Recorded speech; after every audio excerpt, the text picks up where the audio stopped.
Hello दोस्तों, आप सभी को मंजू जीएस एकेडमी में स्वागत करता हूं। तो दोस्तों, आज आप सभी के बीच हिंदी व्याकरण का क्लास जो है दूसरा का क्लास लेकर आया हूं। इसमें हम लोग जानेंगे वर्णमाला, उसके बाद ध्वनि, वर्ण, शब्द और वाक्य। आज जो हम इस क्लास में पढ़ेंगे इसी टॉपिक के बारे में पढ़ेंगे कि वर्ण, ध्वनि, वर्णमाला, शब्द और वाक्य के बारे में। ठीक है, तो चलिए हम लोग आगे चलते हैं। और पहले का है हमारा टॉपिक की वर्णमाला।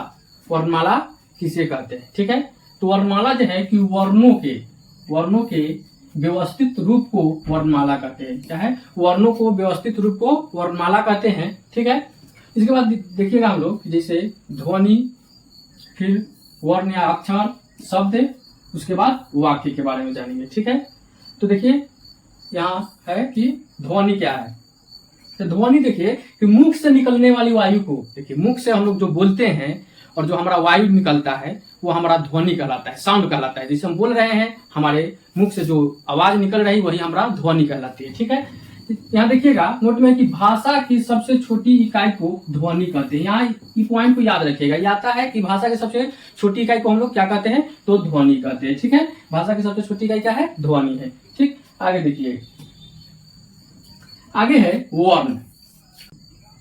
ध्वनि के लिखित रूप को वर्ण कहते हैं। ध्वनि के लिखित रूप को वर्ण कहते हैं। या दूसरे शब्दों में देखिएगा कि जिसका खंड या टुकड़ा नहीं किया जा सकता है। जिसका खंड या टुकड़ा नहीं किया, मतलब खंड या टुकड़ा कहने का मतलब है कि जिसको दो भाग हम लोग नहीं कर सकते हैं। ठीक है, वो हमारा वर्ण होता है। जैसे में यहाँ देखिएगा क हलंत है, ठीक है, ख हलंत है, च हलंत है, ट हलंत और क हलंत। इस प्रकार अ भी हम ले सकते हैं, ये भी हमारा वर्ण में आता है। अ, आ, ए, इस सब को हम लोग दो टुकड़ा में नहीं कर सकते हैं। ठीक है, दो टुकड़ा में नहीं। आगे जो है हमारा अक्षर। तो अक्षर का जो होता है, देखिए अक्षर को अगर हम लोग तुरेंगे तो देखिएगा होता है अ और छ। अ का मतलब होता है नहीं और क्षर का मतलब होता है नष्ट। क्षर मतलब नष्ट है,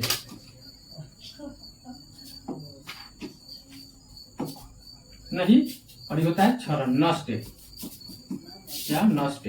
तो जिसका हम लोग नष्ट नहीं कर, यहाँ लिखे हुए जिसको नष्ट नहीं किया जा सकता है। ठीक ना, जिसको नष्ट नहीं किया जा सके उसे हम क्या कहते हैं? अक्षर कहते हैं। ठीक है, यहाँ देखिएगा यहाँ लिखा हुआ है कि नष्ट न होने वाला।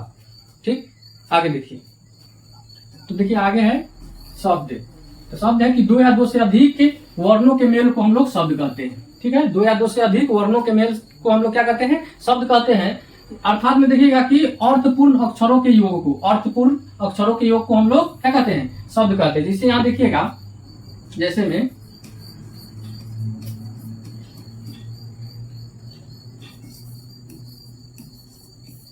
कमल जो हम लोग लिखे, इसमें यहाँ पर अगर देखा जाएगा तो तीन वर्णों का इसमें मेल है। तीन वर्णों का मेल है, तीन वर्णों के मेल से कमल जो हमारा एक शब्द बन रहा है। ठीक है, उसके बाद अगर लिखे किताब,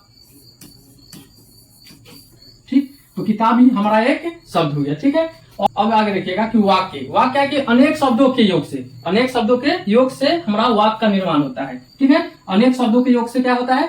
वाक्य का निर्माण होता है, वाक्य बनाते हैं। जैसे यहाँ देखिएगा नोट में कि वाक्य भाषा की सबसे बड़ी सार्थक इकाई है। ठीक है, सार्थक इकाई। अगर कोई पूछे कि भाषा की सबसे बड़ी सार्थक इकाई क्या है, तो हमारा वाक्य कहलाता है। क्या कहलाता है? वाक्य। जैसे भी आप देखिएगा वाक्य में देखिएगा जैसे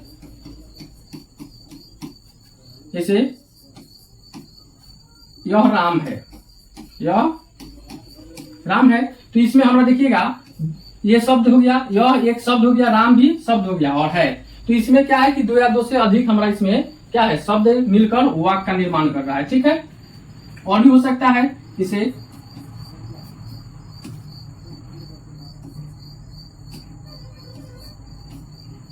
राम किताब पढ़ता है, राम किताब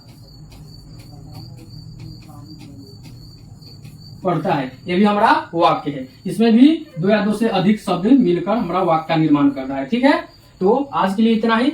आपको क्लास कैसा लगा कमेंट बॉक्स में जरूर बताएं। अगर आपको क्लास अच्छा लगा होगा तो वीडियो को अपने दोस्तों के पास शेयर करें, और अगर चैनल पर नए हो तो चैनल को सब्सक्राइब करें। धन्यवाद।